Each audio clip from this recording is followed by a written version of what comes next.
인류 역사상 가장 무능한 지휘관에 의해 발생한 전투를 아시나요? 1차 세계대전 당시 가장 끔찍한 전장이었던 서부 전선에서 벌어진 솜전투인데요. 프랑스 북부 솜강 일대에서 영국군이 독일군 방어선을 뚫기 위해 개시한 전투입니다. 솜전투는 개시 하루 만에 무려 5만 7천 명의 희생자를 냈고 5개월 동안 무려 100만 명이 넘는 사상자가 발생했는데요. 인류 역사상 유례를 찾기 힘든 참극이었습니다. 그렇다면 5개월 만에 왜 이렇게 많은 사상자가 발생했을까요? 1916년 7월 1일 오전 7시 30분 수백 명의 영국군 소대장들은 호루라기를 힘차게 불었습니다. 병사들은 호루라기 소리에 맞춰 참호에서 나와 대열을 정비하고 독일군 참호를 향해 똑바로 선 채 천천히 걸어가기 시작했습니다. 당시 영국군의 전술 교범에 이렇게 적혀 있는데요. 공격 부대는 일정한 속도로 줄지어서 전진해야 하며 앞열이 쓰러지면 다음 열이 빈칸을 채워 전투력을 계속 공급하며 전진해야 한다. 영국군 장교들은 강력한 포병 사격에 의해 독일군 병력이 대부분 전멸했을 거라고 판단했습니다. 전투력을 상실한 독일군 참호를 향해 병사들이 줄지어 진격만 하면 쉽게 승리할 수 있을 거라 판단했던 거죠. 하지만 이는 끔찍한 오만이었습니다. 독일군은 포탄 공격에 대비하여 9m가 넘는 깊은 대피호를 만들어 100만 발 넘게 쏟아지는 포격 속에서도 완벽하게 보호받고 있었습니다. 포격이 멈추자 독일군은 기관총을 참호 위에 올려놓은 채 영국군이 진격하기만을 기다리고 있었는데요. 영국군이 전술 규범대로 오하열에 맞춰 걸어오자 독일군은 가차없이 기관총을 난사했던 것. 기관총 한 정에 중대병력이 불과 몇 분 만에 낙엽처럼 휩쓸려 나갔습니다. 하지만 가장 끔찍했던 건 눈앞에서 수만 명의 병사들이 기관총에 쓰러져 나갔지만 장교들은 전술교범에 따라 계속해서 진격의 호루라기를 불어댔다는 사실입니다. 결과는 끔찍한 대학살. 5개월 동안 100만 명이 넘는 병사들이 죽고 나서야 솜전투는 끝났는데요. 겨우 10km를 전진하기 위해 100만 명이 넘는 병사들이 목숨을 잃었습니다. 전장에서 무능한 지휘관은 가장 끔찍한 재앙이라는 사실.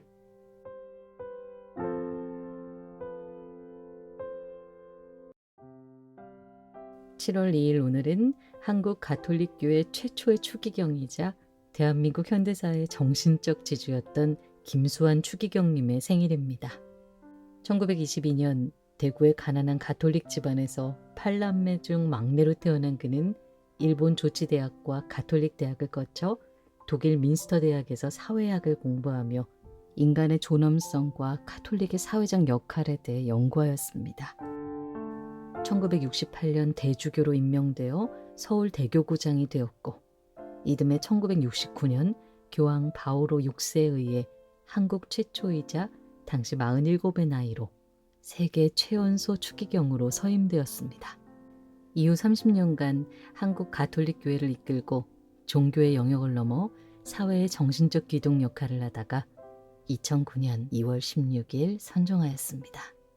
김수환 추기경은 가톨릭 교회를 대표하는 수장이었지만 낮고 천한 그릇이란 뜻의 옹기를 자신의 호로 삼고 종교적 권위를 내려놓고 한평생 사회에서 소외된 약자를 보호하기 위해 헌신하였습니다. 특히 70년대와 80년대 군부 독재 시절 명동성당은 국가 공권력이 침범하지 못하는 민주주의 최후의 성지였습니다. 1987년 6월 항쟁 당시 시위 학생들이 명동성당으로 피신하자 국가정권은 전투경찰을 투입해 진압하겠다고 협박하였습니다. 그러자 김수환 추기경은 전투경찰이 성당으로 들어온다면 제일 먼저 날 보게 될 것입니다. 날 넘어뜨리고 나면 내 뒤에 신부님들이 있을 것입니다. 그 신부님들을 넘어뜨리고 나면 수녀님들이 있을 것입니다. 학생들은 가장 마지막에 있을 것입니다. 전투경찰을 투입하려거든 날 먼저 밟고 가십시오. 모든 권력을 장악했던 군사정권조차 김수환 추기경의 단호한 외침 앞에서 멈출 수밖에 없었습니다. 이 위대한 저항은 국가 공권력의 폭주를 막아냈고 결국 1987년 시민들이 대통령 직선제를 쟁취해내는 민주화 운동의 전환점을 마련해 주었습니다. 김수환 추기경은 권력자들을 향해 매서운 소리를 아끼지 않았고 종교를 초월하여 우리 사회 갈등을 봉합하기 위해 노력하였습니다. 2009년 선종하는 마지막 순간에도 자신의 각막을 기증했는데요. 김수환 추기경님의 마지막 유언은 난 부족한 점이 참 많았습니다. 하느님께서 저를 사제로 또 추기경으로 삼아주셨지만 주님의 뜻을 다 이루지 못해 송구스럽습니다. 저의 허물을 용서해 주시기를 기도드립니다. 환갑이 넘은 나이에도 수천 미터 상공 헬기에 매달리고 시속 100km 속도로 오토바이를 달리다가 절벽 아래로 뛰어내리는 배우. 도저히 불가능할 것 같은 임무만 찾아 끊임없이 도전하는 배우 톰 크루즈. 7월 3일 오늘은 헐리우드 최고의 흥행 보증 수표이자 대역 없이 고난도 액션을 직접 소화하며 세계 기네스북에 등재된 월드스타 톰 크루즈의 생일인데요. 많은 사람들은 톰 크루즈의 화려한 성공만을 기억하고 있지만 상상하기 힘들 정도로 불우한 유년 시절을 보냈다는 사실을 아시나요? 1962년 7월 3일 미국 뉴욕에서 태어난 톰 크루즈는 어려서부터 아버지의 실직으로 가난에 시달려야만 했습니다. 하지만 더 심각한 문제는 아버지의 폭력이었는데요.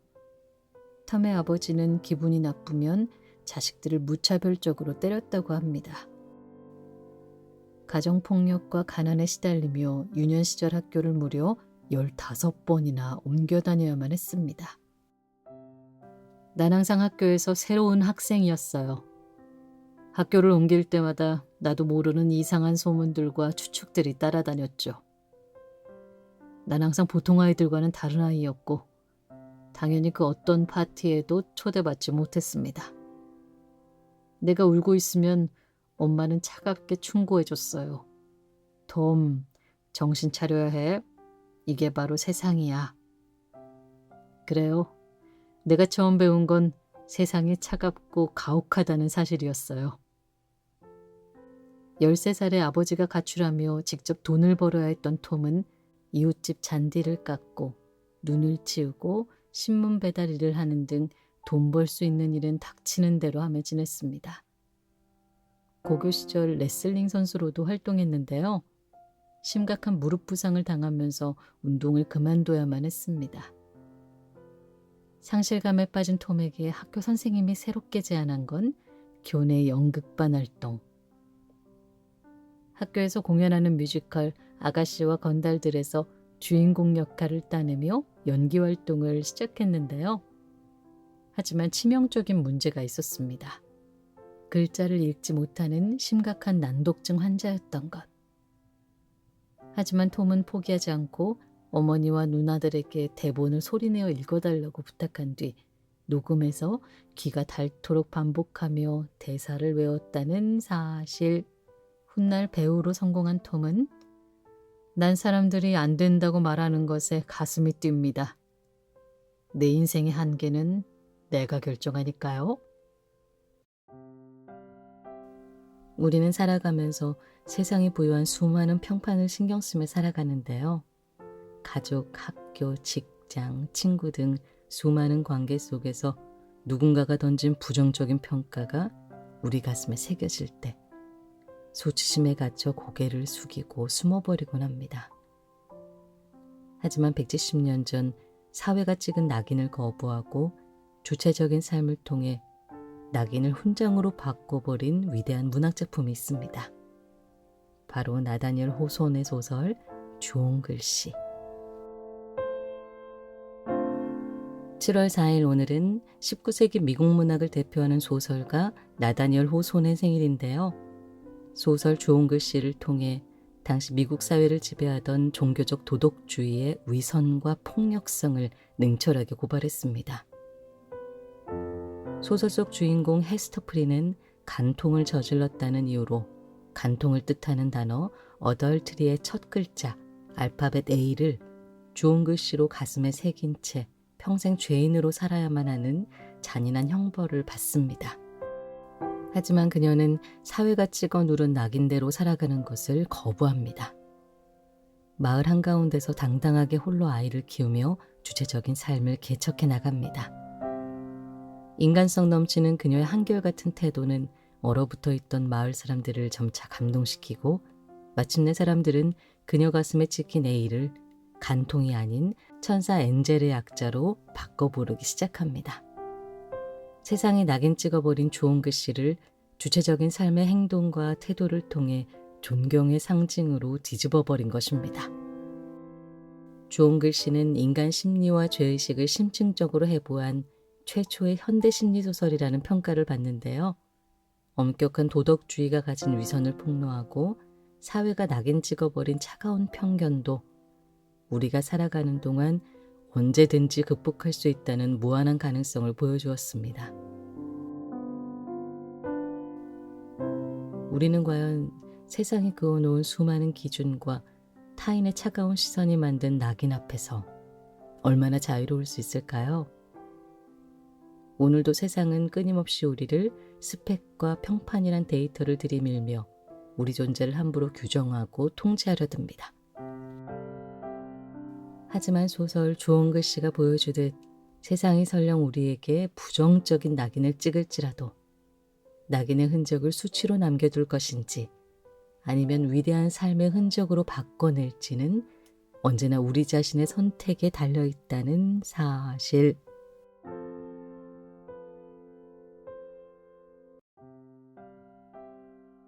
인류의 패션 역사상 가장 파격적이고 대담한 의상은 단연코 비키니인데요. 7월 5일 오늘은 비키니가 탄생한 지 80주년이 되는 날입니다. 1946년 프랑스 파리에서 처음 공개된 비키니는 그야말로 엄청난 충격이었는데요. 태평양 비키니 섬에서 실시한 원자폭탄 실험에 버금갈 정도의 충격이라 비키니라는 이름이 붙었다는 사실. 그렇다면 비키니가 탄생하기 전 여성 수영복의 역사는 어땠을까요? 상상을 초월할 정도로 혹독했는데요. 19세기 말까지만 하더라도 여성에게 수영복이란 단어는 없었습니다. 당시 여성들에게는 목욕용 가운만 허용되었는데요. 종교적 사회적 관습에 따라 여성은 피부 살결을 단 1cm도 노출하는 것을 허락하지 않았습니다. 이러다 보니 당시 여성들은 물에 들어갈 때조차 일상복과 다름없는 목욕용 가운을 걸쳤는데요. 긴 소매 상의에 발목을 덮는 긴 치마, 속바지까지 입고 물에 들어가야만 했습니다. 여러 개 겹쳐 입은 옷이 물속으로 들어가면 어떻게 될까요? 옷이 물을 흡수하여 원래 무게의 수십 배의 무게를 짊어져야만 했습니다. 마치 옷이 거대한 납덩이가 되어 온몸을 물 아래로 잡아당기는 꼴이 되었죠. 더 끔찍한 건 혹시라도 치마가 물에 떠올라 다리가 보일까봐 치마 끝에 납으로 만든 무게추를 달았는데요. 물을 흡수한 치마에 무게추까지 매달았으니 여성이 수영한다는 건 꿈도 꿀 수 없었습니다. 물놀이가 아니라 물고문에 가까웠죠. 물속에 가만히 서서 파도를 맞는 것만이 유일한 물놀이였습니다. 20세기 들어서면서 실용적인 여성 수영복에 대한 고민이 시작되었는데요. 1907년 호주의 수영선수 아네트 캘러먼은 기존의 무거운 수영복을 거부하고 몸에 딱 붙는 일체형 원피스 수영복을 직접 만들어 입고서 해변가에 나타났습니다. 결과는 어땠을까요? 경찰은 그녀를 외설죄로 체포했습니다. 여성의 신체 곡선이 드러나는 수영복을 입었다는 이유였습니다. 하지만 이 사건은 전 세계 여성들에게 왜 우리만 물속에서 목숨을 걸고 무거운 옷을 입어야만 하는가 라는 중요한 질문을 던졌습니다. 혹시 이번 여름 비키니를 입고 물놀이 가실 계획이라면 자부심을 가져도 좋습니다. 비키니는 여성의복 혁명사의 증거니까요.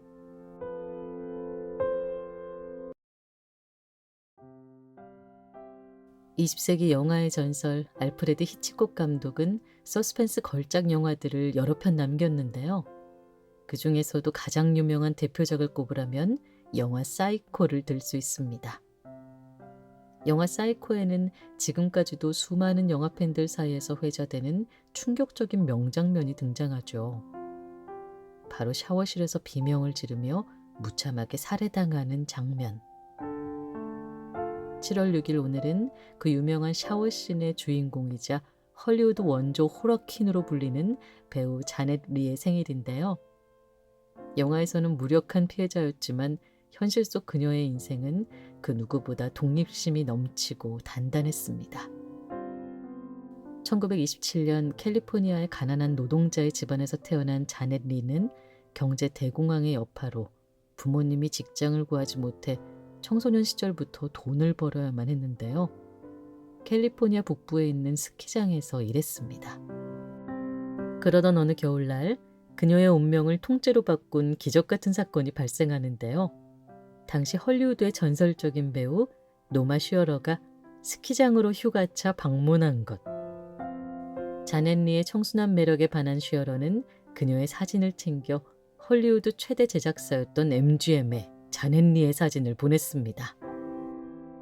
연기 경험이 전혀 없던 19살의 자넷 리는 한 장의 사진 덕분에 신데렐라처럼 헐리우드 영화계에 진출하게 되었습니다. 그녀는 빠르게 스타덤에 올랐지만 개인적인 삶은 결코 순탄하지 않았습니다. 특히 세 번째 남편이었던 토니 커티스의 무책임한 외도와 약물 중독으로 이혼을 맞이하게 되었고 두 딸을 홀로 키우면서 억척스럽게 연기 활동을 병행해야만 했습니다.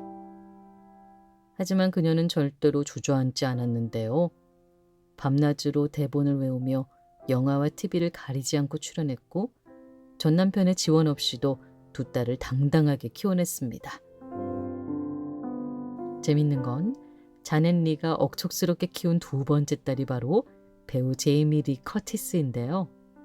1978년 공포영화의 전설 할로윈의 주인공으로 발탁되어 어머니의 뒤를 이어 2대 호러퀸으로 등극합니다. 그리고 제95회 아카데미 시상식에서 영화 Everything Everywhere All at Once로 아카데미 여우조연상을 수상하는데요. 영화 사이코로 아카데미 여우조연상 후보에는 올랐지만 수상에는 실패한 어머니의 한을 풀어주었다는 사실.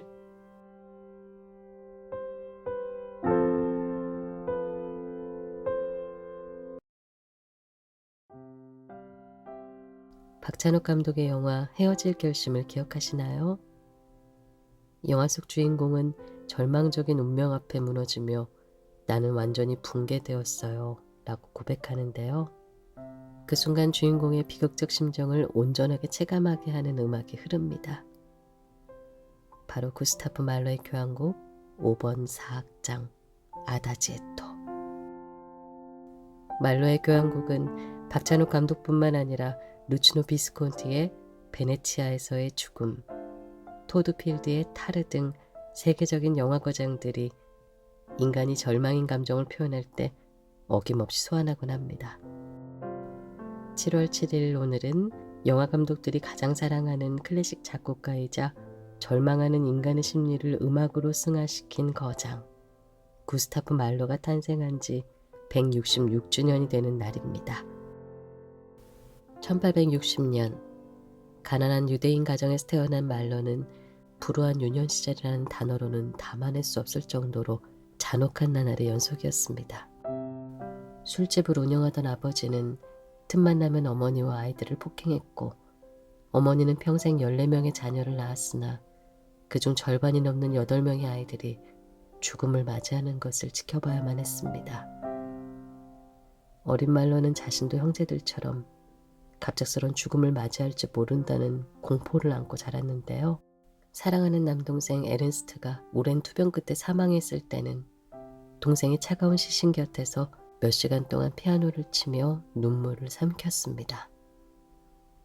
성공한 지휘자이자 작곡가가 된 이후에도 비극적인 운명은 말러를 쫓아다녔는데요. 42살이라는 늦은 나이에 결혼하여 2명의 딸을 낳았지만 어린 첫째 딸마저 전염병에 걸려 세상을 떠나고 맙니다. 설상가상으로 딸을 무덤에 묻고 온 다음 날, 의사로부터 시한부 선고를 받는데요. 지금 선생님 심장은 언제 멈춰도 이상하지 않을 만큼 심각한 상태입니다. 앞으로 지위는 물론이고 가벼운 산책도 위험합니다. 보통의 인간이라면 정신적으로 완전히 붕괴되어 버릴 절망 속에서 놀랍게도 말로가 선택한 것은 작곡이었습니다. 말로는 자신에게 주어진 생애의 마지막 순간을 작곡에 쏟아내는데요.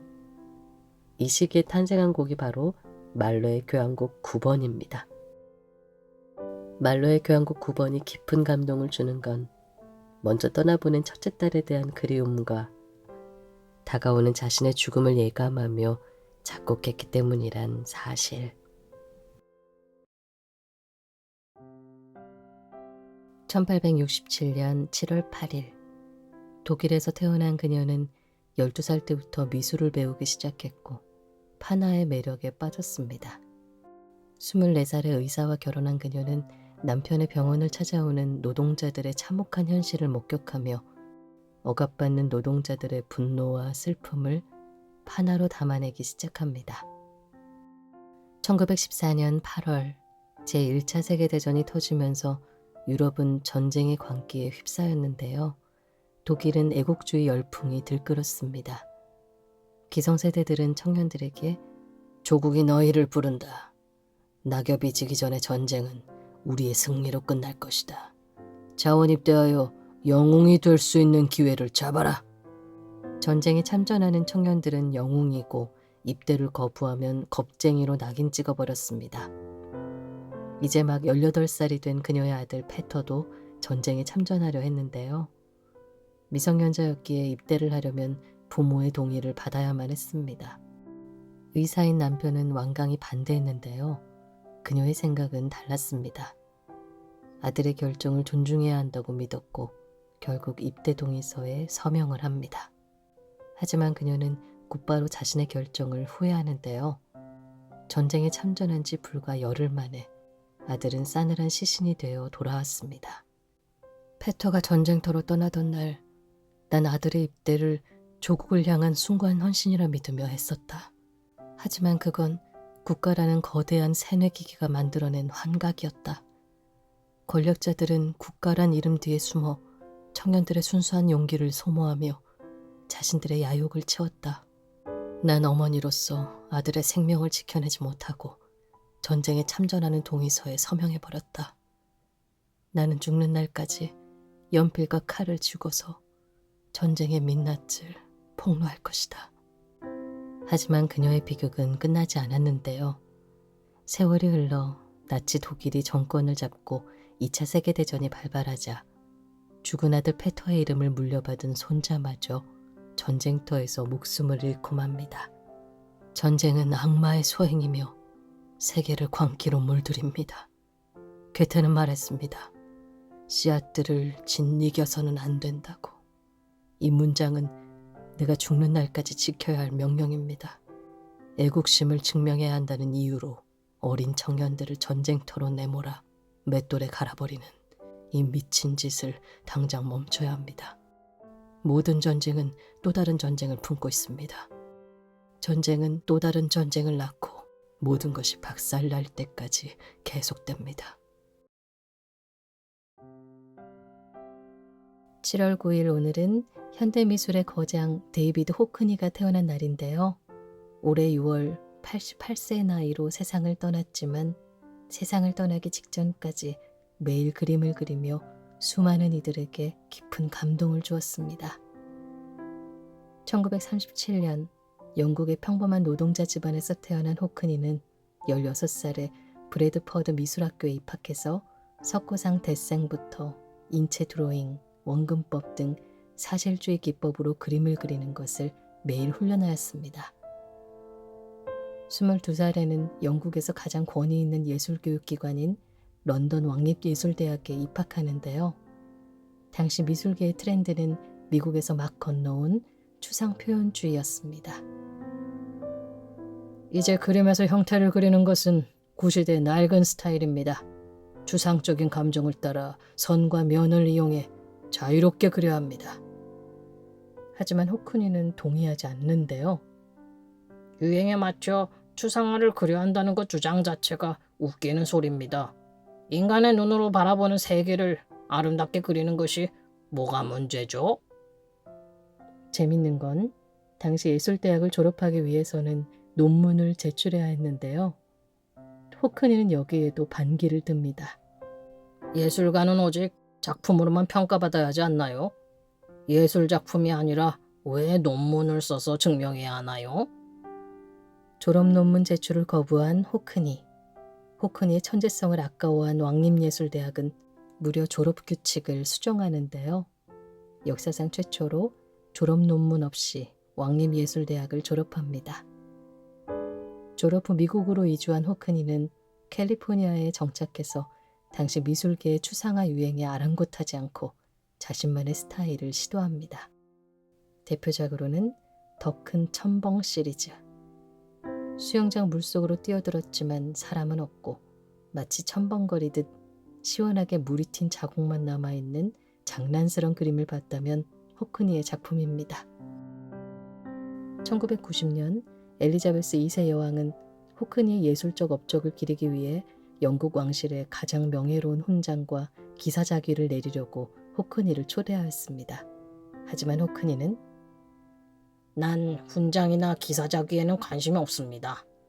상을 받기 위해 런던으로 가서 격식을 차릴 시간에 지금 내 작업실에서 눈부시게 비치는 햇살을 그리는 것이 훨씬 더 소중합니다. 난 호크니 백작이 아니라 그저 그림을 그리는 사람으로 남고 싶어요.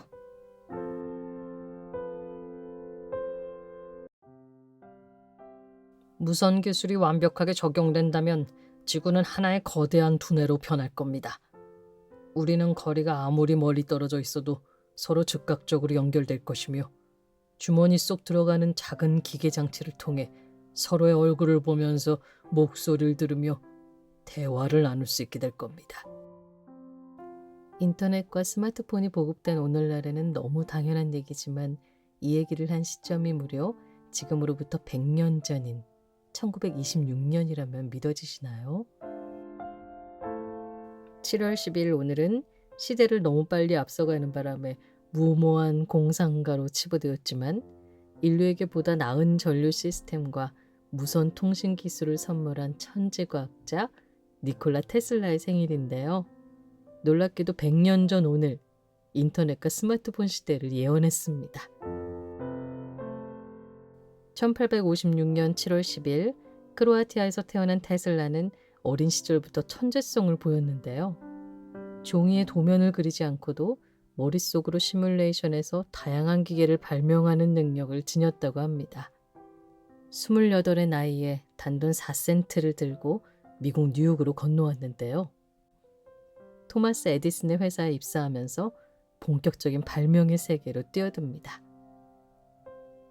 당시 미국의 전력 시스템은 에디슨이 독점하던 직류 방식이었는데요.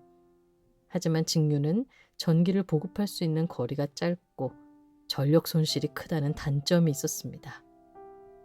테슬라는 이를 해결하기 위해 새로운 방식인 교류전기를 개발했는데요. 에디슨은 직류 전기 방식을 독점하기 위해 교류전기 방식을 묵살하였습니다. 이에 테슬라는 회사를 그만두고 독자적인 발명의 길을 걸었는데요. 누구보다 교류전기 방식의 장점을 알았던 에디슨은 끊임없이 테슬라의 교류전기 개발을 방해하였습니다. 길거리를 배회하는 동물들을 잡아 전기로 감전사시킨 후 교류전기의 위험성 때문이라고 언론을 동원해 선동했는데요. 이러다 보니 테슬라의 교류전기를 보급하던 회사는 파산 직전까지 몰리고 말았습니다. 그러자 테슬라는 교류전기가 발생할 때마다 일정 수입을 분배받을 수 있는 수천억 원 이상의 가치가 있는 교류전기 특허 계약서를 찢어버리며 선언합니다. 지구상의 모든 인류가 값싸고 안전하게 전기를 이용할 수 있다면 특허 따위는 아무런 상관이 없습니다. 전기에 대한 모든 로열티를 포기합니다. 대신 전 세계에 전기를 보급해 주세요. 7월 11일 오늘은 세계 인구의 날인데요. 1987년 7월 11일 세계 인구가 50억 명을 돌파한 것을 알리고 인구 문제에 대한 사람들의 관심을 촉진시키기 위해 유엔에서 지정했습니다. 그렇다면 21세기인 지금 전 세계 인구 수는 몇 명일까요? 2026년 세계 인구 수는 약 83억 명인데요. 40년 만에 무려 33억 명이 증가했습니다. 그야말로 인구 혁명이라 부를 수 있는데요. 더 놀라운 사실은 전 세계 인구가 최초로 10억 명을 돌파한 시점이 19세기부터란 점입니다. 그러니까 약 200년의 짧은 시간 동안 10억 명에서 83억 명으로 증가했다는 건데요. 인구 혁명은 어떤 이유로 일어날 수 있었을까요? 중세까지만 하더라도 전 세계 인구는 멜서스 트랩에 갇혀 있었습니다. 멜서스 트랩이란 영국의 경제학자 멜서스가 인구론에서 주장한 개념인데요. 기술이 발전해 식량이 늘어나더라도 인구는 훨씬 더 빠른 속도로 증가하기 때문에 결국 1인당 식량 공급량이 줄게 되어 굶주림으로 인해 인구가 다시 줄어든다는 이론입니다. 실제로 전 세계 인구는 중세까지 1000년 넘는 세월 동안 약 3억 명을 일정하게 유지했는데요. 인구가 늘어나더라도 기아와 질병 때문에 죽음을 맞이하는 사람들이 많아 인구수는 일정하게 유지될 수밖에 없었습니다. 그렇다면 전 세계 인구수 3억 명이라는 멜서스 트랩을 깬 첫 번째 요인은 무엇일까요? 바로 감자와 옥수수입니다. 16세기 아메리카 대륙이 발견되면서 감자와 옥수수가 유럽으로 처음 전해졌는데요. 두 작물 모두 면적당 생산량이 매우 높고 척박한 환경에서도 잘 자라서 유럽의 식량 문제를 해결해 주었습니다. 한마디로 먹을 게 없어 굶어 죽던 인류를 기아에서 구해준 작물이 감자와 옥수수라는 사실. 인구혁명을 가능하게 한 두 번째 요인은 상하수도 시스템의 도입입니다. 중세는 전염병의 공포가 지배했는데요. 유럽 인구의 3분의 1이 전염병으로 사망했습니다. 전염병을 키운 것은 위생관념이 전혀 없던 도시 때문이었는데요. 거리에는 각종 오물들이 넘쳐났습니다. 특히 사람들이 식수로 이용하는 상수와 오물을 버리는 하수가 아무런 구분 없이 뒤섞여 있었는데요. 상하수도를 분리하고 깨끗한 식수를 사용할 수 있게 되면서부터 전염병 발생을 급격히 줄일 수 있었다는 사실.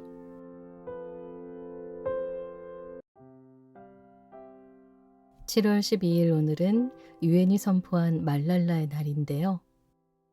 17살의 나이로 역대 최연소 노벨 평화상을 수상한 말랄라 유사프자이의 투쟁을 기념하는 날입니다. 1997년 파키스탄에서 태어난 말랄라는 11살 때부터 영국 BBC 방송 블로그에 이슬람 극단주의 무장단체 탈레반을 고발하는 글을 썼습니다. 그녀의 영향력이 커지자 탈레반은 학교를 마치고 집으로 돌아오는 그녀에게 총을 쏘았습니다. 2012년 10월 9일 학교를 마치고 집으로 돌아오는 버스 안에서 탈레반이 제 왼쪽 이마에 총을 쐈어요. 그들은 내 친구들에게도 총을 쐈습니다. 탈레반은 총알이 우리를 침묵시킬 거라고 생각했지만 실패했습니다. 오히려 수많은 목소리들이 터져나왔죠. 테러리스트들은 나에게 총을 쏘면 날 침묵시킬 수 있을 거라 생각했을 겁니다. 하지만 오히려 내 안의 두려움은 사라지고 그들과 싸울 수 있는 힘, 용기가 태어났습니다. 치명적인 총상을 극복한 그녀는 16번째 생일을 맞아 유엔 본부 단상에 올랐습니다. 테러리스트들이 가장 두려워하는 것은 책과 펜입니다. 그들은 교육의 힘을 두려워합니다. 그들은 여성들을 두려워합니다. 교육받은 여성들이 목소리를 낼 때 그들이 움켜쥔 권력이 무너지기 때문입니다. 나에게 총을 쏜 탈레반 전사를 증오하지 않습니다. 내게 총을 쏜 그가 내 앞에 나타나더라도 난 보복하지 않을 거예요. 대신 그의 딸들이 교육받을 수 있도록 허락해 줄 것을 요구할 거예요. 말랄라는 지금 이 순간에도 1억 3천만 명 이상의 소녀들이 학교를 다니지 못하고 있다고 말하는데요. 세상 모든 소녀들이 평등하게 교육받을 수 있는 기회를 제공하기 위해 오늘날에도 목소리를 내고 있습니다. 우리가 강대국이라고 부르는 나라들은 전쟁을 일으킬 때만 강력할 뿐 평화를 가져오는 데는 왜 이리 무력할까요? 총을 쥐어주는 건 쉬운데 책을 나눠주는 건 왜 그렇게 어려워할까요? 탱크를 만드는 건 쉬운데 학교를 짓는 건 왜 못할까요? 오직 필요한 건 교육받지 못하는 소녀에게 한 명의 교사와 한 권의 책, 한 자루의 펜을 선물해 주세요.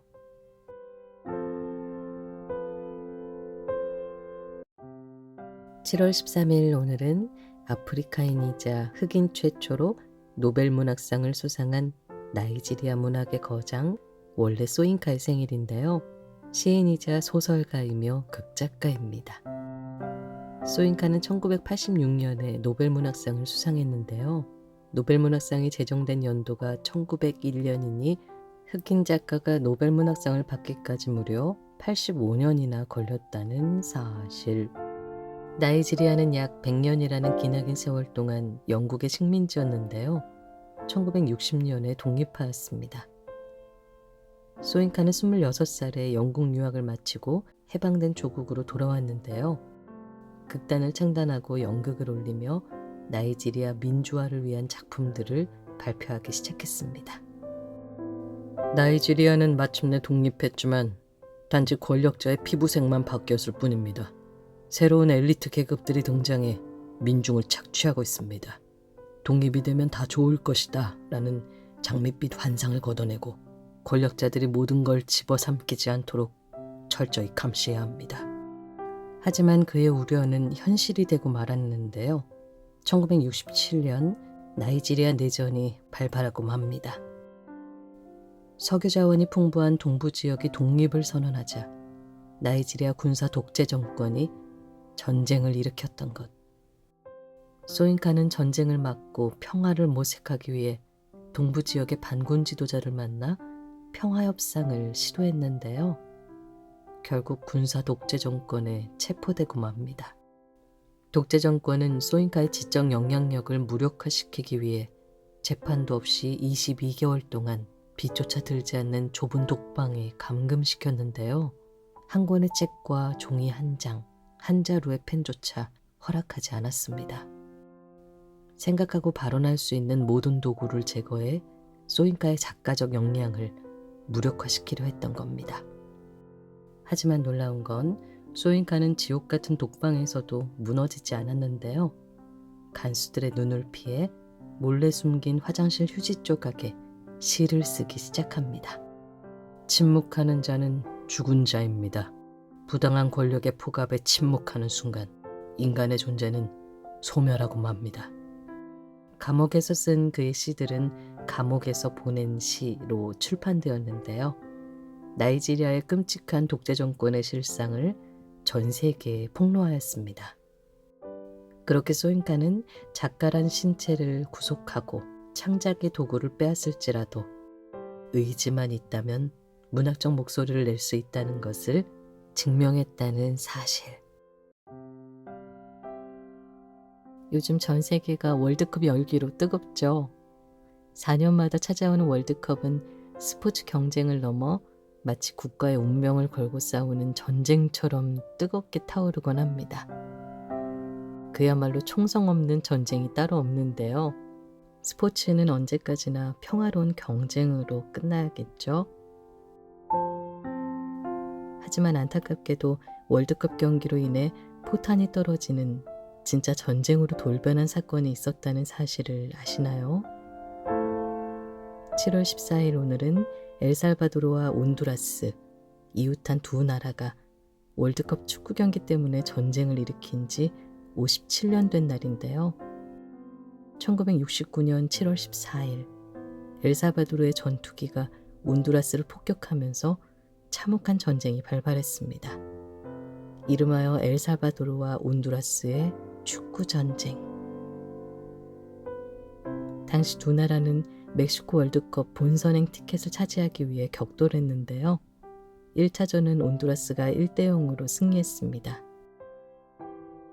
하지만 패배 소식에 충격받은 엘살바도르의 축구팬이 권총으로 목숨을 끊는 비극이 발생했고, 언론은 축구팬을 순교자로 격상시키며 국민들의 증오심을 부추겼습니다. 2차전은 엘살바도르 수도에서 치러졌는데요. 엘살바도르가 3대2로 승리하며 월드컵 본선행 티켓을 거머쥐었습니다. 하지만 경기 끝난 지 불과 몇 시간 만에 엘살바도르는 모든 외교를 단절하고 온두라스를 침공하며 전쟁이 발발했습니다. 다행히 국제사회가 빠르게 개입하여 전쟁 개시 4일 만에 휴전을 맺었지만 4일 만에 사망한 피해자는 6천 명에 육박했고, 무차별적 공습 때문에 수만 명의 시민들이 삶의 터전을 잃었습니다. 하지만 더 끔찍한 건 축구전쟁이 남긴 후유증이었습니다. 농사지을 땅을 찾아 조국을 떠나 온두라스에 살고 있던 엘살바도르 이주민 30만 명이 강제 추방당했습니다. 당시 엘살바도르는 부패한 독재 정권이 모든 부를 독차지하고 있었는데요. 이주민 30만 명이 갑자기 귀국하자 정치적 갈등은 붙잡을 수 없을 만큼 커졌고, 결국 자국 영토에서 자국민끼리 전쟁을 벌이는 끔찍한 내전이 발생했습니다. 엘살바도르 내전은 12년이나 이어졌고 수십만 명의 목숨을 앗아갔다는 사실.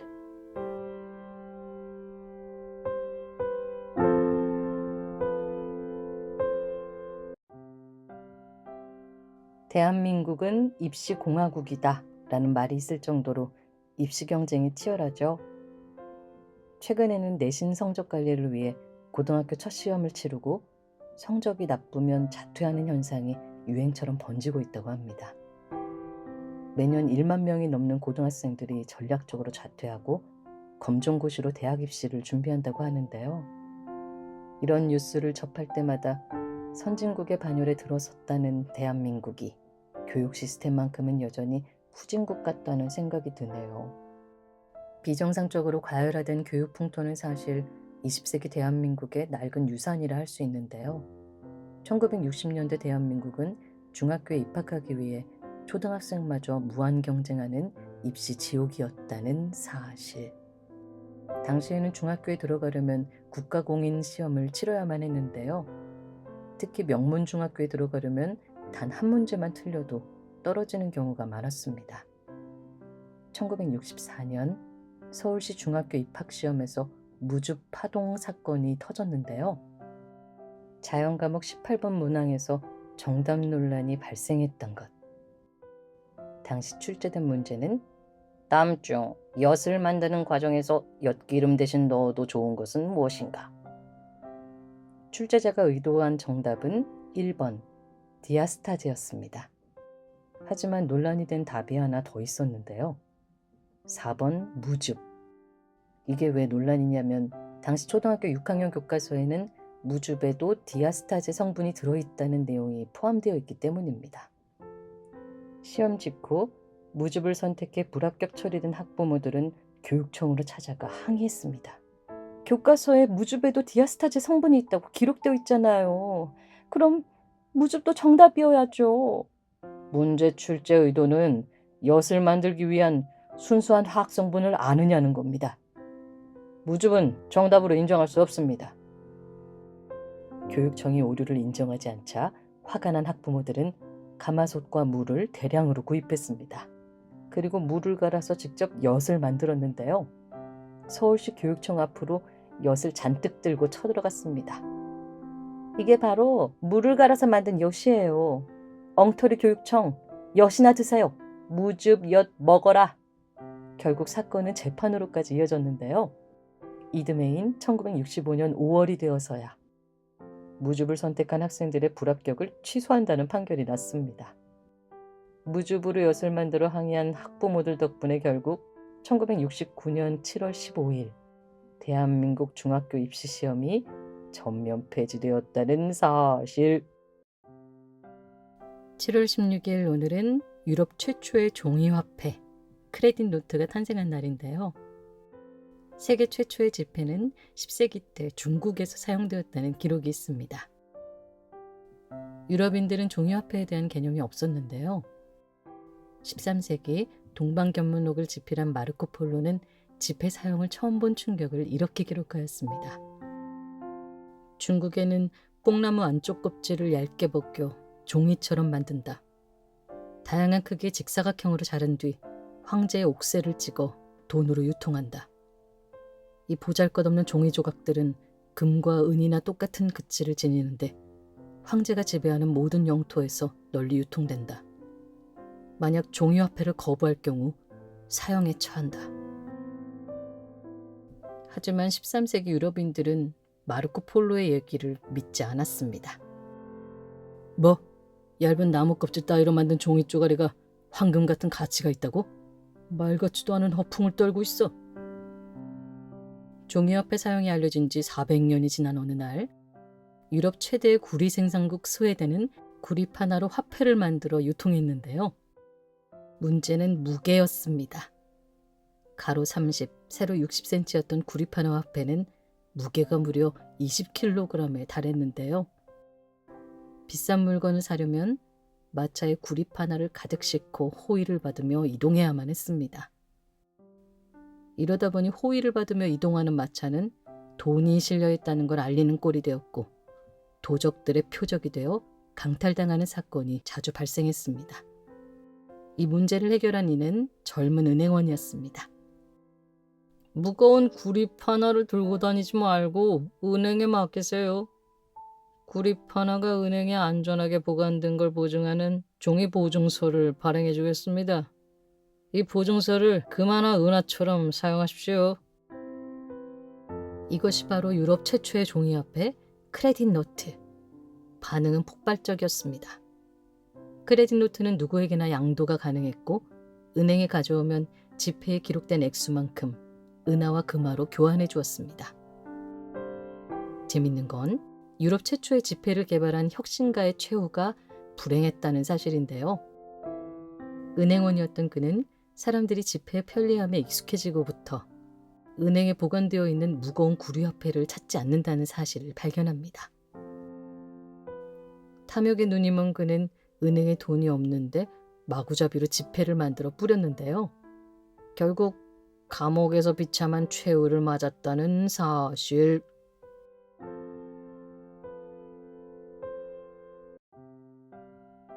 극장에 가야지만 체험할 수 있는 특별한 경험이 있죠. 블랙아웃, 바로 암전인데요. 객석 조명이 어두워지면 완전히 새로운 세계가 펼쳐집니다. OTT 서비스로 인해 방구석 극장이 가능해졌다곤 하지만 그럼에도 불구하고 극장에서만 체험할 수 있는 것이 있다면 암전이 만들어내는 설레임일 겁니다. 그렇다면 암전은 언제 처음 극장에 도입되었을까요? 극장의 암전 효과를 최초로 도입한 인물은 19세기 영국의 전설적인 배우 헨리 어빙인데요. 1878년 7월 영국 런던의 라이시엄 극장 경험권을 인수하면서 가스 등 조명 시스템을 도입하여 암전 효과를 정착시켰습니다. 19세기까지만 하더라도 극장은 공연 중에도 객석불을 끄지 않는 것이 당연한 상식이었는데요. 당시 극장은 연극 관람뿐만 아니라 대화를 나누고 즐기는 사교를 위한 장소였습니다. 따라서 극장 객석은 항상 환하게 켜져 있었는데요. 무대 위 배우가 진지한 독백 연기를 할 때조차 객석이 밝다 보니 관객들은 옆 사람과 잡담을 하거나 음식을 먹었다는 사실. 그리고 막이 끝나고 장면을 바꿀 때도 불이 켜진 상태에서 세트를 옮기다 보니 새로운 장면에 대한 기대가 없었습니다. 헨리 어빙은 당시 라이시엄 극장의 스타 배우였는데요. 극장주였던 레이트만 가문과 예술적인 견해 차이로 극심한 갈등을 빚고 있었습니다. 레이트만 가문은 상업적인 멜로드라마 공연을 계속해서 안정적인 수익을 올리기 원했으나 어빙은 셰익스피어 비극을 예술적으로 올리고 싶어 했던 것. 결국 1878년 7월 어빙은 라이시엄 극장의 경영권을 인수해 극장을 직접 운영해야겠다는 결단을 내렸는데요. 하지만 배우로 활동하다 보니 극장에서 발생하는 막대한 비용과 수많은 일들을 혼자서 감당하기 힘들었습니다. 이때 극장의 수많은 업무를 맡아줄 구원투수가 혜성처럼 등장하는데요. 아일랜드 출신의 법학도이자 연극 평론가였던 브람 스토커. 브람 스토커? 어디서 많이 들어본 이름 아닌가요? 네, 고디 코러의 전설 드라큘라를 쓴 작가 바로 그 브람 스토커가 맞습니다. 브람 스토커는 원래 연극 평론가였는데요. 라이시엄 극장을 운영하면서 새벽 시간을 쪼개 드라큘라를 썼습니다. 드라큘라는 극장에 어둠 속에서 탄생했다는 사실.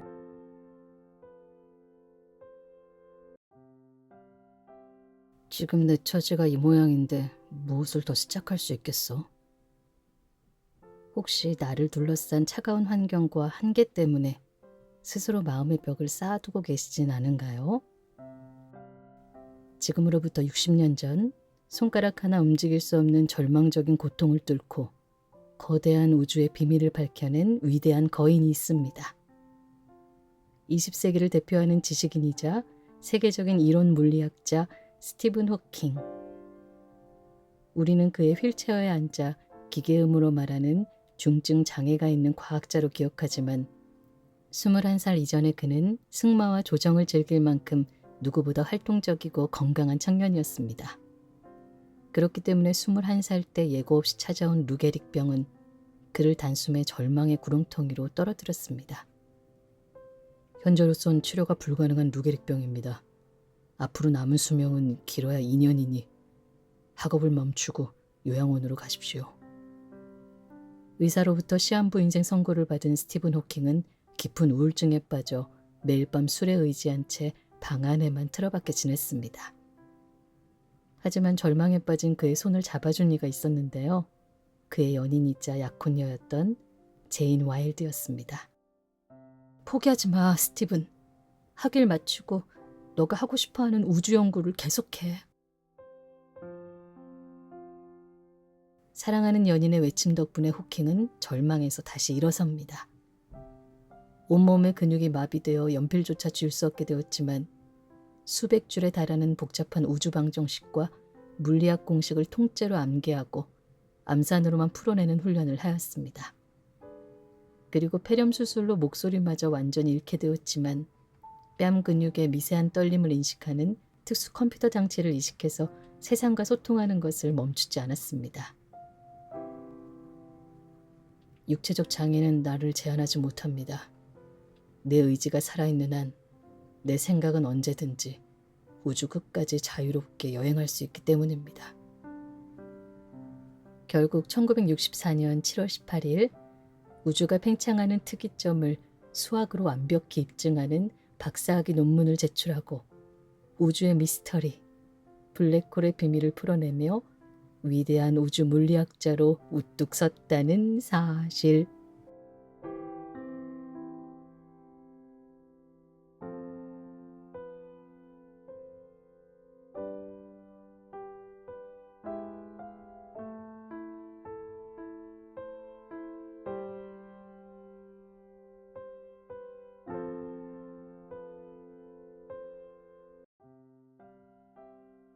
(7월 19일) 오늘은 19세기 인상주의를 대표하는 화가이자 조각가 에드가 드가의 생일인데요.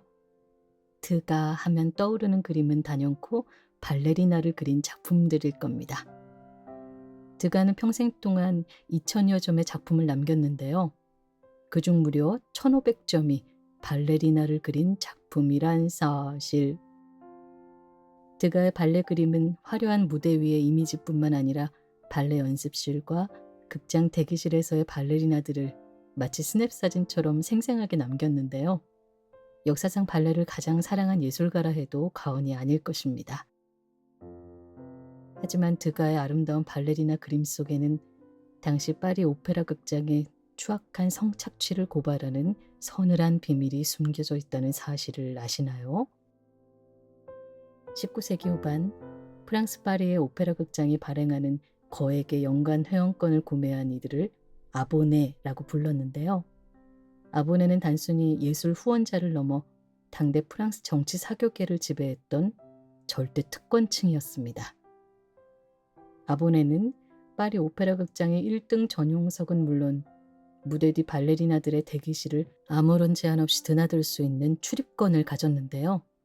아보네는 어린 발레리나들에게 스폰서를 자처하며 성관계를 맺거나 자신의 정부로 삼았습니다. 당시 무대 위에서 춤추던 발레리나들은 극심한 빈곤에서 벗어나기 위해 유입된 가난한 집안의 어린 소녀들이 대부분이었는데요. 파리 오페라 극장은 예술 후원이라는 명분으로 상류 특권층의 은밀한 성매매를 용인해 주었던 것. 드가는 이 추악한 현실을 아름답게 미화하려는 관습을 거부했는데요. 드가의 대표작 스타와 무대 위에서의 발레 연습을 살펴보면 화려한 스포트라이트를 받으며 날아오르는 발레리나의 뒤편에 얼굴이 가려진 채 검은 정장과 모자를 쓰고 거만하게 서 있는 남성들이 그려져 있습니다. 검은 정장을 입은 남성들은 발레 공연을 감독하는 예술 감독이 아니라 마치 쇼핑하듯 마음에 드는 어린 발레리나를 음탕한 시선으로 훔쳐보던 포식자, 즉 아보네였다는 사실. 당시 사람들은 드가의 그림을 불편해했는데요. 드가는 예술은 눈에 보이는 것을 재현하는 것이 아닙니다. 사람들이 보지 못하는 진짜 진실을 보게 만드는 것이 예술이 해야 할 일입니다.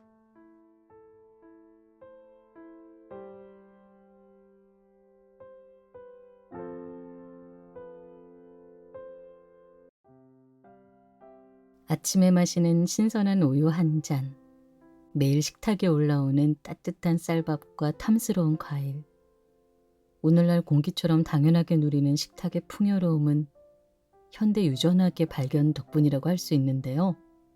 유전학을 이용해 가뭄과 병충해에도 끄떡없는 우량 품종들을 개발할 수 있었기 때문입니다. 7월 22일 오늘은 현대 유전학의 아버지 그레고 멘델의 생일인데요. 우성과 열성의 유전 법칙을 최초로 발견한 과학자입니다. 오늘날의 풍요로움을 열어준 과학자 멘델이 지독한 가난을 극복하고 신부님이 되어 수도원 안에서 연구했다는 사실을 아시나요? 1822년 7월 20일 오스트리아의 가난한 소장농 집안에서 태어난 멘델은 어려서부터 머리가 비상했지만 지독한 가난 때문에 학업을 할 수 없었습니다. 집안의 유일한 기둥이었던 아버지마저 몸이 불편해 농사를 지을 수 없게 되었고 동생의 결혼 지참금까지 빌려 대학을 다녔지만 제대로 먹질 못해 영양실조로 학업을 중단해야만 했습니다. 결국 멘델은 대학을 그만두고 아우구스티노 스토웨에 입회하는데요. 신부님이 되어 수도에 들어가게 되면 굶주림에서 벗어나 학업을 계속할 수 있었기 때문입니다. 수도의 지원으로 멘델은 수학과 통계학을 공부하고 수도의 앞들의 작은 텃밭에서 무려 8년 동안 29,000그루의 완두콩을 직접 재배하며 유전 법칙을 연구했습니다. 당시만 하더라도 부모의 특징이 마치 물감 섞이듯 자식에게 유전된다는 혼합 유전설을 믿었는데요. 멘델은 직접 재배한 완두콩으로 끊임없이 실험하며 유전의 비밀을 풀어냈습니다. 1865년 멘델은 자연과학협회를 찾아가 연구 결과를 발표하고 이듬해 유전 법칙을 정리한 논문을 책자로 발행했습니다. 하지만 당시 학계의 반응은 차가웠는데요. 대학 교수가 아니라 수도원의 사제가 쓴 글이라며 멘델의 논문을 읽어보지도 않고 무시했습니다.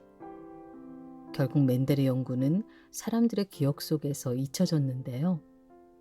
그가 죽고 16년이 지난 어느 날 멘델의 논문이 발견되어 세상에 알려지게 됩니다.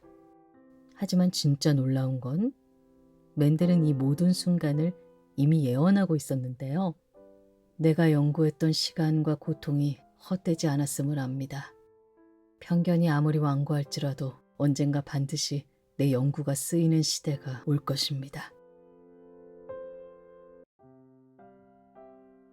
7월 21일 오늘은 세기의 재판으로 불리는 원숭이 재판이 열린 날인데요.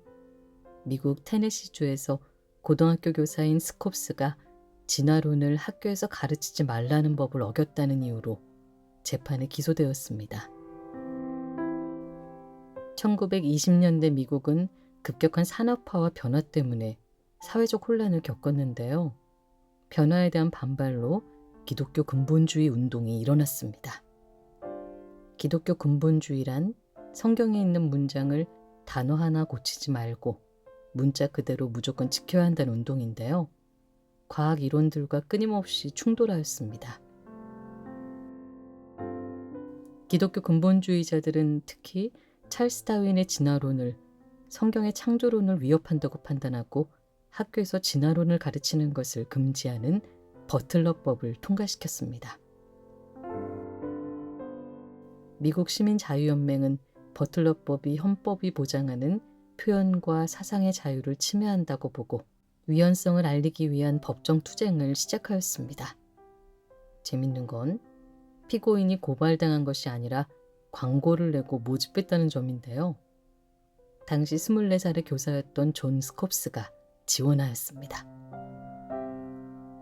우리는 진화론을 가르친 경험이 있는 생물교사를 찾고 있습니다. 당신은 물리학 교사 아닌가요?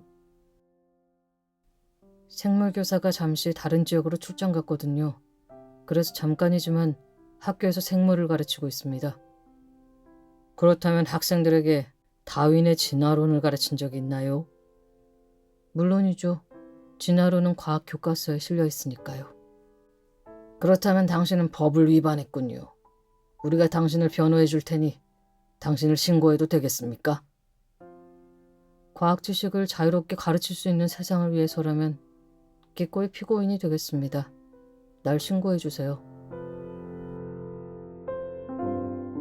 그렇다면 재판 결과는 어떻게 되었을까요? 재판이 열린 지 단 9분 만에 배심원단은 스콥스에게 유죄 판결을 내렸습니다. 진화론을 가르쳤다면 법률을 위반한 게 명백했으니까요. 하지만 이 사건으로 원숭이 재판은 뜨거운 화제가 되었고 여론은 압도적으로 스콥스 편을 들었습니다. 결국 1968년 미국 대법원은 학교에서 진화론을 가르치는 것을 금지하는 버틀러법을 위헌으로 판결했다는 사실.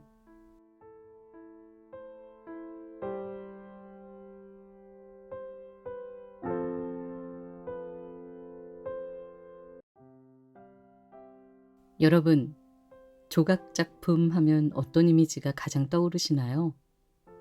박물관에 묵직하게 놓여있는 대리석상이나 광장 한복판에 굳건히 서 있는 청동 동상이 떠오르시죠? 천년이 지나도 그 자리에 그대로 멈춰 있어야 할 것 같은 단단한 이미지가 떠오르실 겁니다. 하지만 1898년 7월 22일에 태어난 현대미술의 거장 알렉산더 칼더는 1000년 넘게 유지되던 조각에 유쾌한 균열을 냈는데요. 움직이는 조각, 모비를 창시했습니다. 조각가인 아버지와 화가인 어머니 사이에서 태어난 칼더는 어린 시절부터 다양한 미술을 접했는데요. 부모님의 미술 작업은 최고의 놀이터였습니다. 무려 11살 때부터 노쇠판을 구부려 강아지와 오리 조각을 만들었다고 하니 조각가가 될 기질은 충분했습니다. 하지만 너무 일찍 미술을 접해서일까요? 칼더는 미술을 전공하지 않았는데요. 대학에서는 기계공학을 공부하고 신문사에 들어가 사파가로 일했습니다. 그러던 어느 날 칼더의 마음을 사로잡은 사건이 발생하는데요.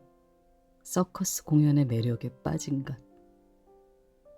서커스는 대단해. 저 역동적인 움직임을 캔버스가 아니라 공간에 직접 그려볼 순 없을까? 서커스 움직임에 매료된 칼더는 본격적으로 그림을 배우기 위해 파리로 건너갔고 32이 되던 해 추상화가의 거장 몬드리안의 작업실을 찾아갔습니다. 붉은색과 푸른색의 직사각형들이 흥미롭게 정렬되어 있는 몬드리안의 그림을 보고 칼던은 흥미로운 제안을 합니다. 당신이 그린 추상화는 정말 흥미롭습니다. 알록달록한 직사각형 색 조각들이 실제로 움직이게 만들면 어떨까요? 내 그림은 움직이지 않아도 이미 충분히 역동적이다네. 하지만 칼던은 자신의 아이디어를 포기하지 않았는데요. 철사와 금속판을 가져와 공중에 매달았습니다. 그리고 창문 너머 불어오는 미세한 바람과 중력만으로도 스스로 움직이는 조각, 모빌을 세상에 내놓았습니다. 모빌 조각은 제자리에 멈춰 가만히 서 있어야 한다는 고정관념을 유쾌하게 깨뜨렸는데요. 매 순간 전혀 다른 모양을 만들어내며 조각에 움직임이라는 새로운 생명력을 불어넣었다는 사실.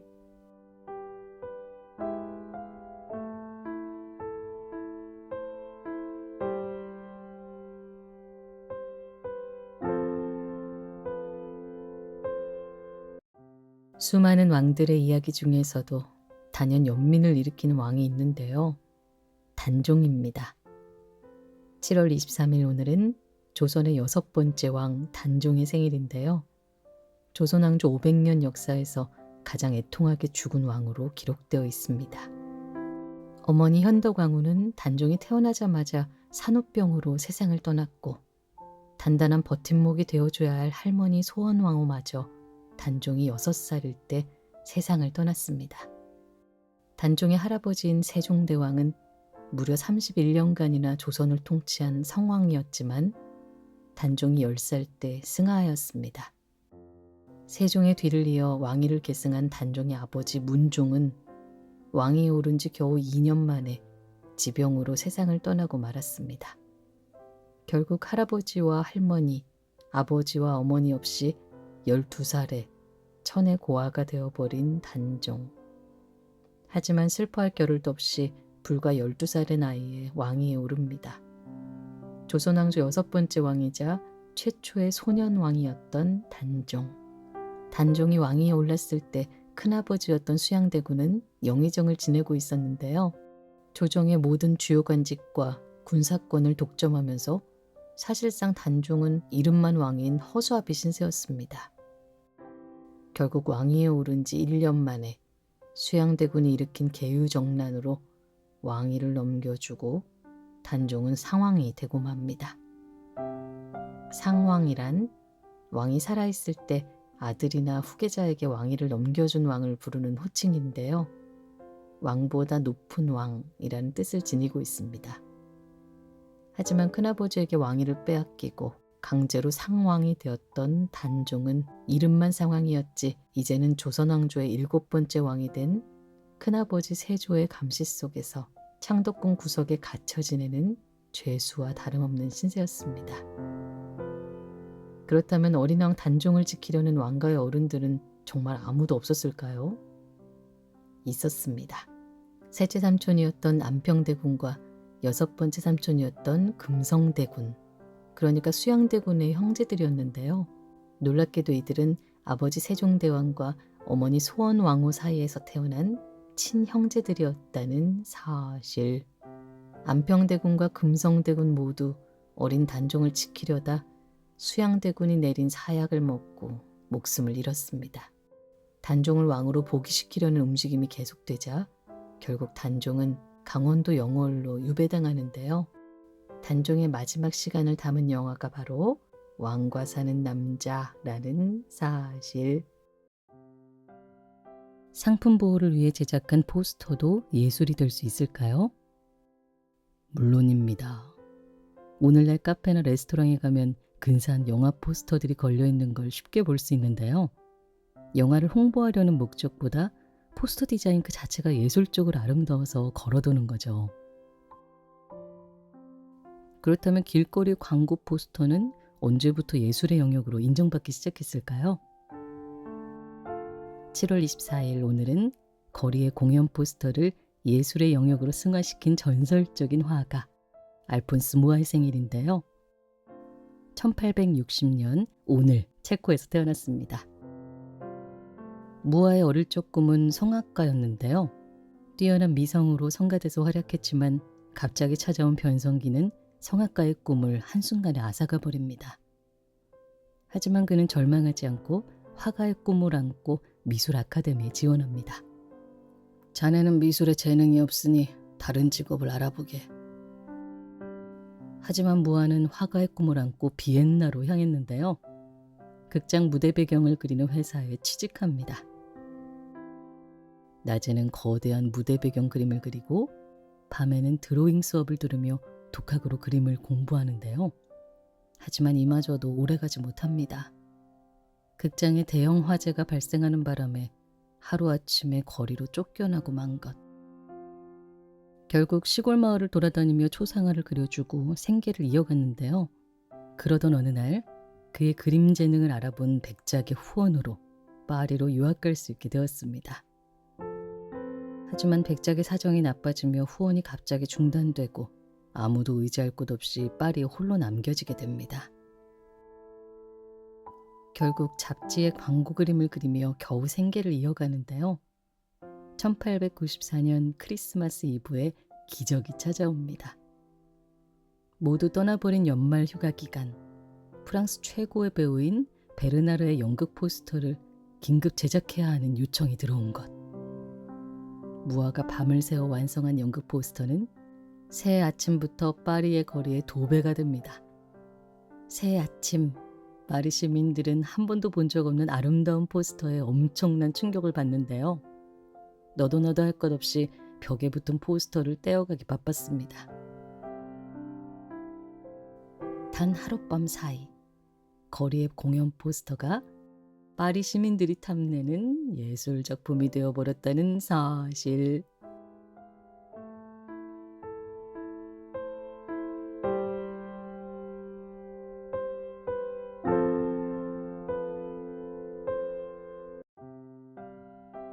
(7월 25일) 오늘은 조선의 제25대 국왕 철종이 태어난 날인데요. 왕가의 혈통을 타고났지만 집안이 영모 사건에 휘말리며 왕족 신분을 박탈당하고 강화도의 농사꾼으로 유년 시절을 보낸 비운의 왕입니다. 철종의 비극을 이해하려면 21대 국왕인 영조 때로 거슬러 올라가야 하는데요. 영조에게는 2명의 아들이 있었습니다.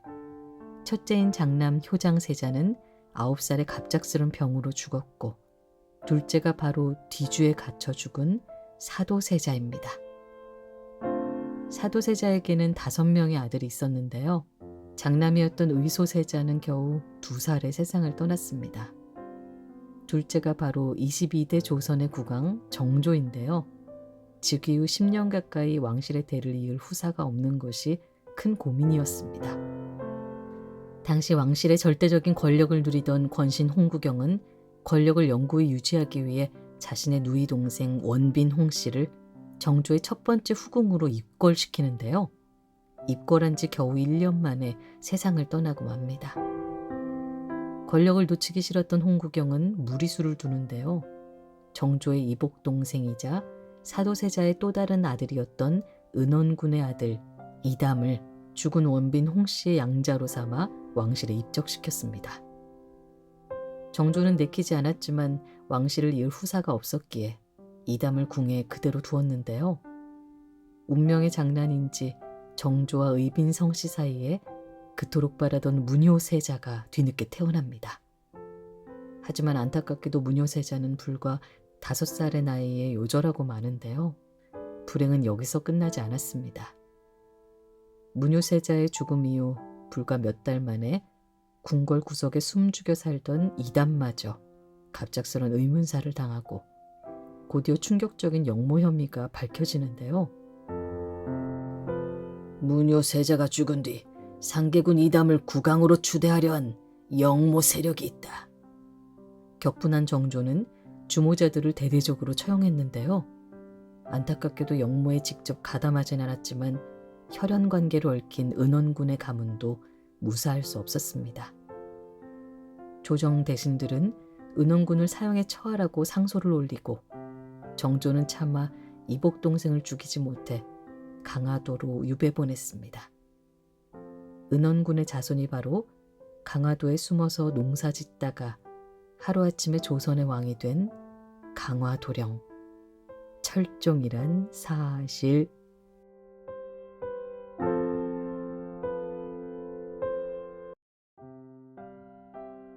(7월 26일) 오늘은 영화 역사상 가장 혁신적인 감독이자 20세기를 대표하는 영화 거장 스탠리 큐브릭 감독의 생일인데요.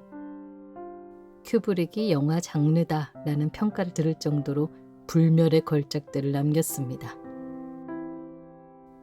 하지만 불멸의 걸작을 남긴 위대한 영화 감독이 학창시절엔 꼴찌에 가까운 낙제생이었다는 사실을 아시나요? 1940년대 뉴욕 타프트 고등학교 시절 큐브릭은 지독한 아웃사이더였습니다. 주입식 학교 공부에 전혀 흥미를 느끼지 못한 그는 무단결석을 밥 먹듯 했고 수업 시간에 멍하니 창밖을 보거나 딴청을 피우기 일쑤였죠. 결국 고등학교 졸업 점수는 67점. 큐브릭은 대학 진학을 원했지만 그 어떤 대학도 큐브릭의 입학을 허가하지 않았습니다. 대학 진학에 실패한 큐브릭은 하루 종일 뉴욕 공원을 기웃거렸습니다. 노점 체스판에서 판돈을 걸고 내기 체스를 두며 생활비를 벌었는데요. 훗날 큐브릭은 난 학교가 아니라 공원 체스판에서 배웠습니다. 체스는 상대의 수십 가지 시나리오를 예측하고 전략을 짜야만 이길 수 있는 게임입니다. 다음 수를 정교하게 예측하는 시뮬레이션 능력은 영화 찍을 때 큰 도움이 되었죠. 큐브릭의 운명을 바꾼 건 13살 생일날 아버지에게 선물 받은 카메라였는데요. 그는 매일 뉴욕 거리를 걸어다니며 매혹적인 순간을 만날 때마다 끊임없이 카메라 셔터를 눌렀습니다. 큐브릭이 17살이 되던 1945년 그의 운명을 바꾸는 사건이 터지는데요. 2차 세계대전의 영웅 루스벨트 대통령이 사망했다는 비보가 전해진 날, 큐브릭은 신문 가판대 앞에서 슬픔에 잠긴 노인의 얼굴을 촬영했습니다.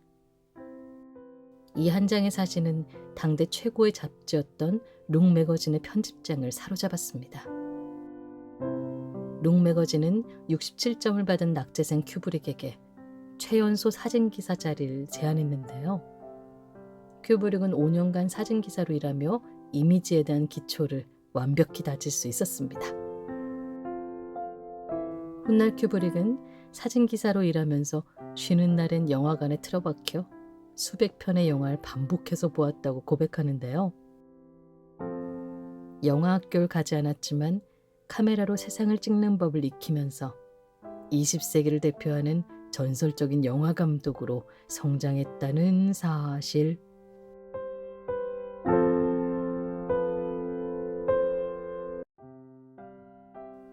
오늘 하루 유튜브나 인스타그램 혹은 관심 있는 뉴스들을 몇 번 정도 살펴보셨나요?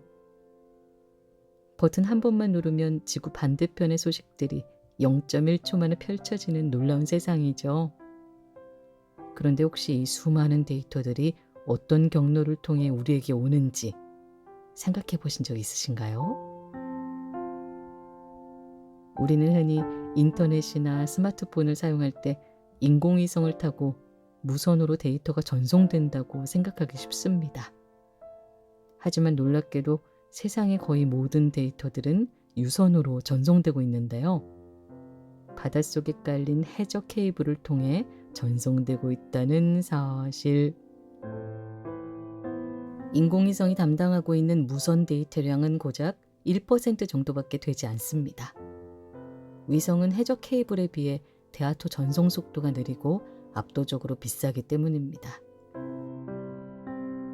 7월 27일 오늘은 유럽과 아메리카 대륙을 연결하는 해저 케이블이 처음 설치된 날인데요. 1866년 7월 27일 미국의 사업가 사이러스 필드가 4번의 실패 끝에 구리선으로 만든 해저 케이블을 바닷속으로 연결하는 데 성공하였습니다. 해저 케이블이 깔리기 전까지만 하더라도 영국에서 보낸 편지가 미국에 도착하려면 무려 2주나 걸렸는데요. 해저 케이블이 깔린 후부터는 몇 분이면 전보를 보낼 수 있게 되었습니다. 해저 케이블은 수천 년간 인류를 지배하던 문화를 통째로 바꾼 혁신적인 사건인데요. 배나 기차 등 이동수단에 의존하던 정부가 완전히 자유롭게 독립하였습니다. 해저 케이블 개설로 가장 큰 수혜를 본 나라는 단연코 영국인데요.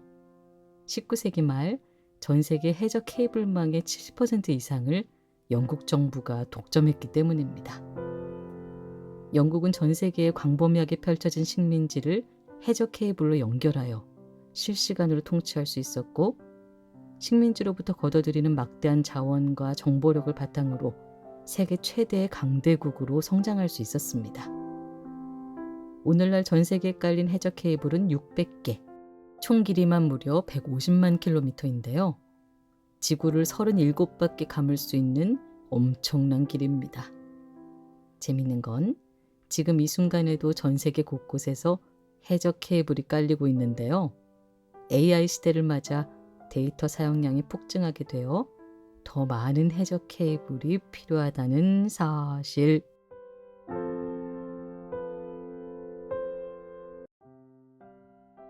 (7월 28일) 오늘은 제1차 세계대전이 개시된 날인데요. 1914년 7월 28일 오스트리아 헝가리 제국이 세르비아에게 전쟁을 선포하며 시작되었습니다. 전쟁이 일어난 직접적인 원인은 1개월 전에 발생한 사라예보 사건.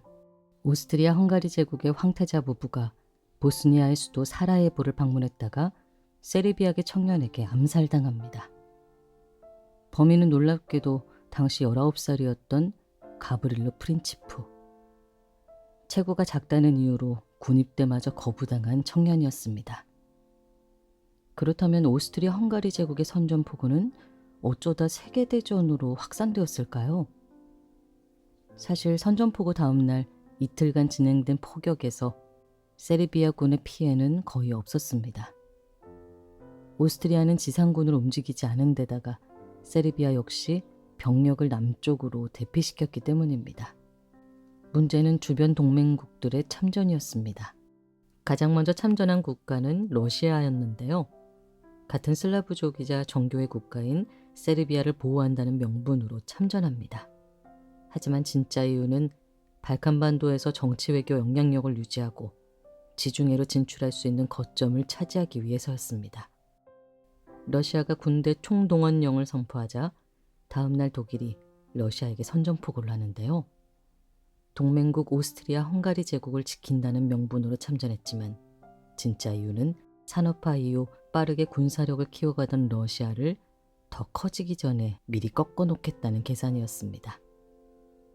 하지만 독일은 지형적으로 러시아와 프랑스 사이에 위치하다 보니 러시아와 전쟁을 치르기 전에 프랑스를 먼저 공격해서 점령하겠다는 계획을 세우는데요.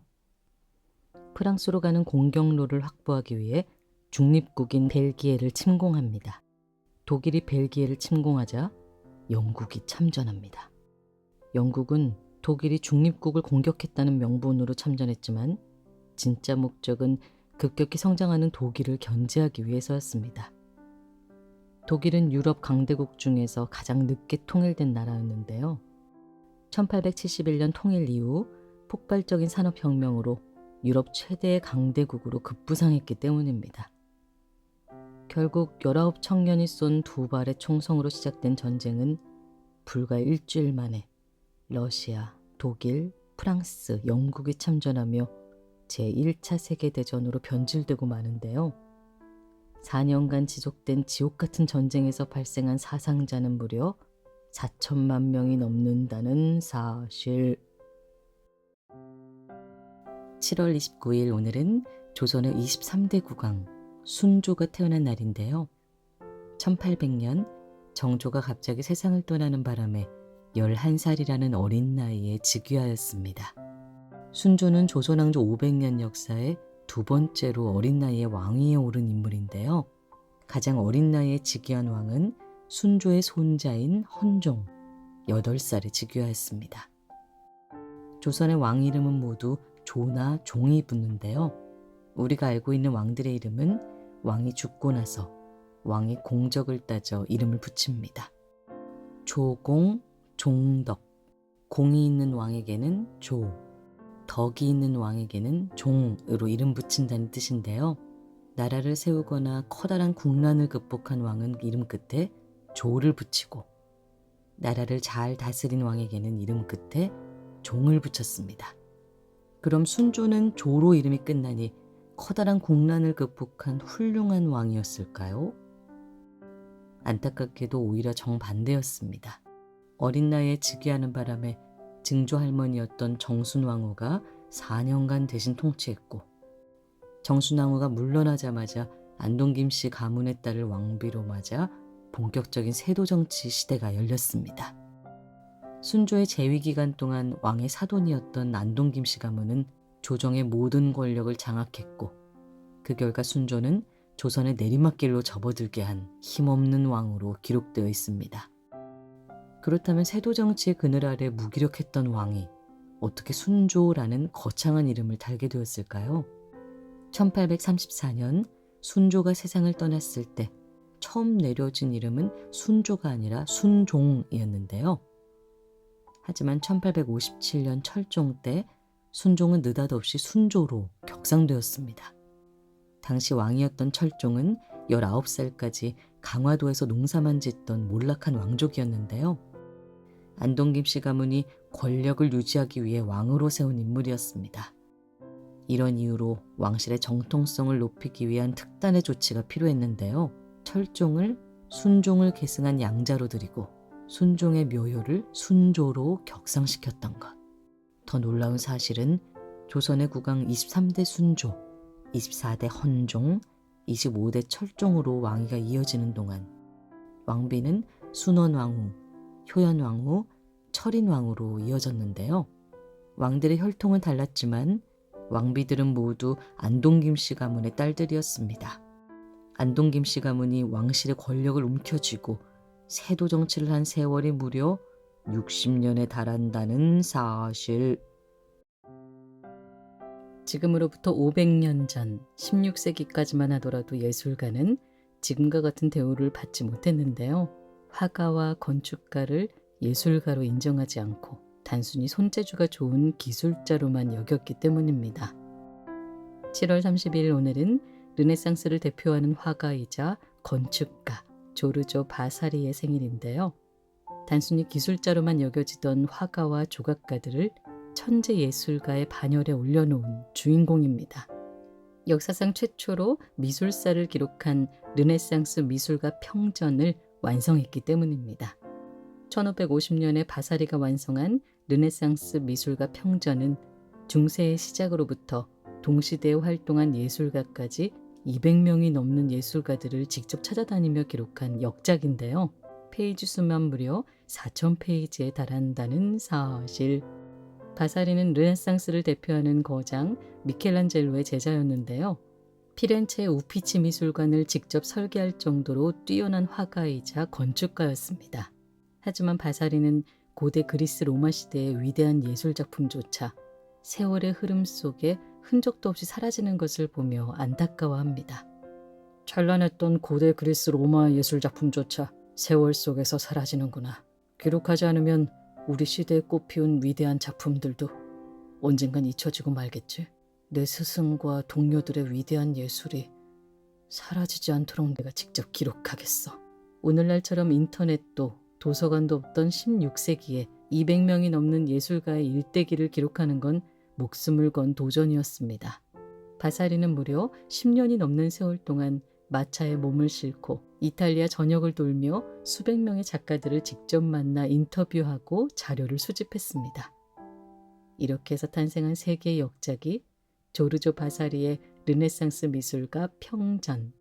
바사리는 예술의 황금기였던 르네상스 시대를 14세기 유아기, 15세기 준비기, 16세기 절정기의 세 단계로 나누어 예술이 발전하는 과정을 체계적으로 구축했는데요. 고대 그리스 문화가 부활했다는 의미로 15세기와 16세기를 리나시타라고 정의했습니다.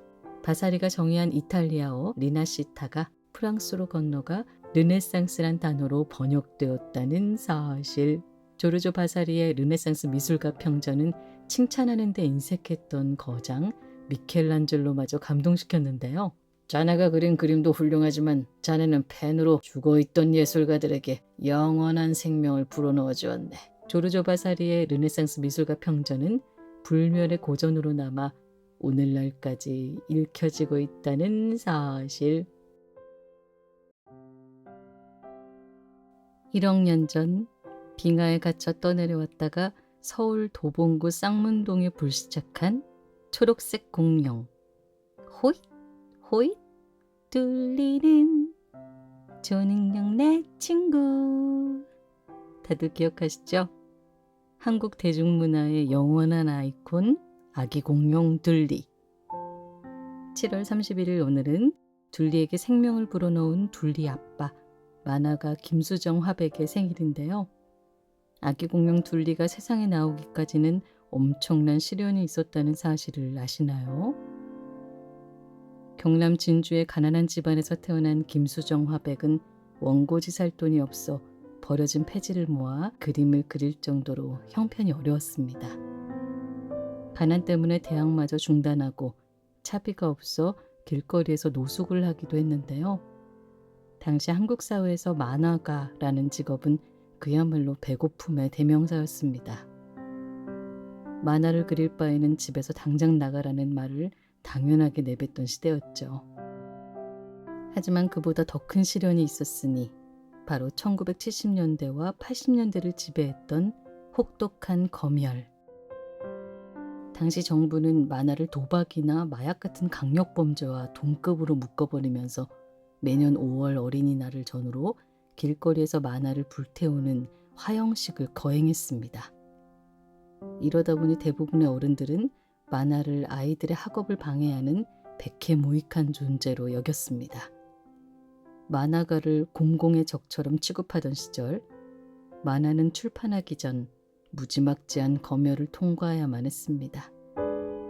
김수정 화백이 만화 아담과 이브를 연재할 때 대머리 캐릭터를 등장시키자 검열실에서 난리가 났습니다. 당신 미쳤어? 만화 캐릭터가 대통령 각하를 닮았잖아. 네? 저는 코미디언 이주일 씨를 그린 건데요. 아무튼 대머리 캐릭터는 절대 안 돼. 그리고 자네 빨갱이야? 주인공이 사는 동네를 판자촌으로 그리니 의도가 뭐야? 판자촌을 북한이 보면 대한민국은 가난한 거지들의 나라라고 선전도구로 쓸 거 아니야? 그리고 이 만화는 대체 뭐야? 어린애가 왜 어른에게 자꾸 반말하고 대들어? 동방예의지국에서 있을 수 없는 일 아니야? 그럼 어린애 대신 동물로 바꾸면 가능할까요? 검열을 피하기 위해 어린애를 공룡으로 바꾸었는데요. 아기 공룡 둘리가 탄생했다는 사실.